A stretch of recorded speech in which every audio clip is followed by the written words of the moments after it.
Hello guys, welcome to our channel educational coaching hub. आज हम जिस टॉपिक पे बात करने वाले हैं वो है हमारा अकाउंटेंसी का ट्रायल बैलेंस। ट्रायल बैलेंस क्या होता है, पहले हम इसके बारे में जान लेते हैं।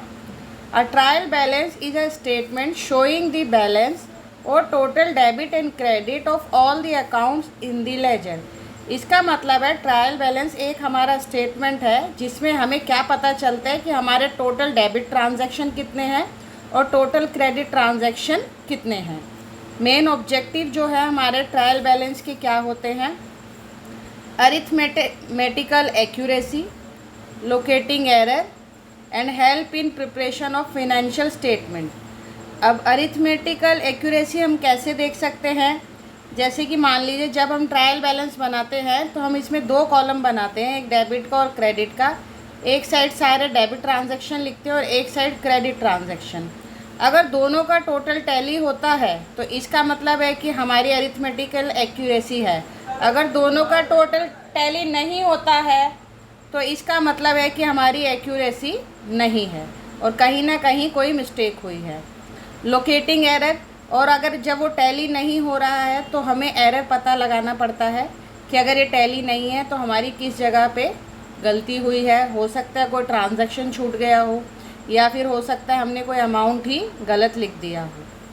Help in preparation of financial statement, इसका मतलब है कि जब हम फाइनल स्टेटमेंट बनाते हैं जैसे कि हमारा प्रॉफिट एंड लॉस अकाउंट या बैलेंस शीट, तो हमें हर एक ट्रांजैक्शन का लेजर देखने की ज़रूरत नहीं है। हम सीधे सीधे ही हमारे डेबिट बैलेंस, उस अकाउंट का जो भी डेबिट एंट्री है वो चेक कर सकते हैं और उससे पोस्टिंग कर सकते हैं, और जो क्रेडिट बैलेंस है उससे हम प्रॉफिट एंड लॉस अकाउंट और बैलेंस शीट में पोस्टिंग कर सकते हैं। ट्रायल बैलेंस का प्रोफॉर्मा कुछ इस तरह से बनता है। ये ट्रायल बैलेंस मान लीजिए एज ऑन, नॉर्मली ये एंड ऑफ द ईयर ही बनता है, कुछ कंपनियां बीच में भी बना लेती हैं। इसमें हमारे 4 कॉलम होते हैं, एक account title, ledger folio, debit balance, credit balance. मान लीजिए फॉर एग्जांपल अगर हमारे पास कैपिटल है मान लीजिए हमारे पास 10,000 की, तो वो हमारे कहाँ पर आएगी? क्रेडिट में। इसी तरह से अगर हमारे पास कैश है तो जाहिर सी बात है वो डेबिट में होगा। मान लीजिए 5,000 का, तो वो हमारा इस तरफ आएगा। इसके अलावा हमारे पास मान लीजिए फर्नीचर है, वो भी हमारे पास 5,000 का है, तो वो भी हमारा डेबिट बैलेंस एसेट है, तो वो भी हमारा यहाँ पर आएगा। और इस प्रकार हम बाकी ट्रांजैक्शन जो भी डेबिट है तो डेबिट में, क्रेडिट है तो क्रेडिट में एंट्री करेंगे और हमारा डेबिट और क्रेडिट साइड का टोटल करेंगे। तो वो कुछ इस तरह से ही आएगा कि क्रेडिट हमारी और जो डेबिट है वो दोनों बराबर होंगे। अगर ये दोनों बराबर नहीं हैं तो इसका मतलब है कि कहीं ना कहीं कोई ना कोई ट्रांजैक्शन या तो हमने लिखना भूल गए हैं या फिर उसको लिखने के वक्त कोई ना कोई मिस्टेक कर दी, या उसका अमाउंट गलत लिख दिया, या डेबिट करने के बजाय क्रेडिट कर दिया, या क्रेडिट की जगह डेबिट कर दिया है। तो ये हमारा ट्रायल बैलेंस होता है। ट्रायल बैलेंस को बनाने के हमारे पास कई सारे मेथड होते हैं।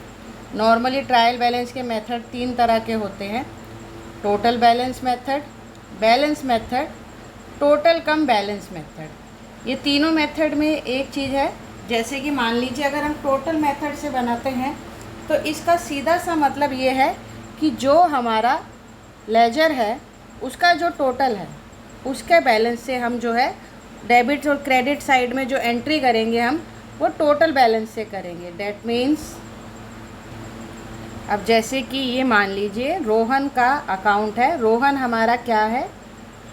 क्रेडिटर है।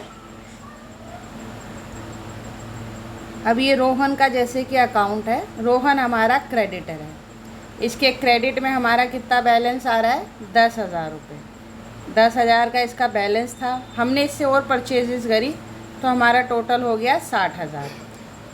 और इसके बाद हमने 40,000 की उसको पेमेंट करी है, तो साल के एंड तक आते आते जो हमें इसका बैलेंस जो बच रहा है इसके अकाउंट का वो बच रहा है 20,000। लेकिन जब हम ट्रायल बैलेंस टोटल मेथड से बनाएंगे तो हम टोटल की एंट्री करेंगे इसके क्रेडिट साइड में, और वो कितने की होगी? हमारी 60,000 की। अगर इसी को हम बैलेंस मेथड से बनाएंगे तो हम देखेंगे कि एंड में इसका बैलेंस कितना कैरिड डाउन रहा, वो था 20,000। तो जब बैलेंस मेथड से बनाएंगे तब हम क्रेडिट साइड में ट्रायल बैलेंस के 20,000 की एंट्री करेंगे, और अगर टोटल वाले मेथड से बनाएंगे तो 60,000 से करेंगे। नॉर्मली जो मेथड यूज़ होता है वो हमारा यही मेथड यूज़ होता है, बैलेंस मेथड नॉर्मली यूज़ किया जाता है।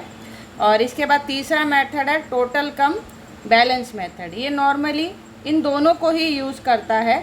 ये डेबिट का टोटल मेथड वाला भी कॉलम इसमें बना लेता है 60,000 वाला, और 20,000 बैलेंस वाला भी कॉलम बना लेता है एक। तो इन दोनों ही मेथड की एक साथ एंट्री करते हुए चलता है और देखता है कि टोटल वाले मेथड से डेबिट क्रेडिट कितना आ रहा है, और क्रेडिट जो अपना क्या कहते हैं टोटल कम बैलेंस मेथड है उसमें हमारे बैलेंस वाले मेथड से डेबिट और क्रेडिट का टोटल कितना आ रहा है। तो बेसिकली इसमें जो कोशिश की जाती है वो यही की जाती है कि हमारी जो भी डेबिट और क्रेडिट है, क्योंकि हमारा अकाउंटिंग सिस्टम किस पे आधारित है, हमारा अकाउंटिंग सिस्टम डबल एंट्री से जुड़ा हुआ है। तो जो भी हमारा डेबिट और क्रेडिट है वो हमारा पूरी तरह से टैली रहे। कोई भी गलती है तो हमें फिनेंशियल स्टेटमेंट जो कि हमारे फाइनल प्रॉफिट एंड लॉस है बनाने से पहले ही पता चल जाए, और हमारा जो रिज़ल्ट है फिनेंशियल स्टेटमेंट का सही आ पाए। आई होप कि अब आपको ट्रायल बैलेंस के बारे में काफ़ी कुछ क्लियर हो गया होगा।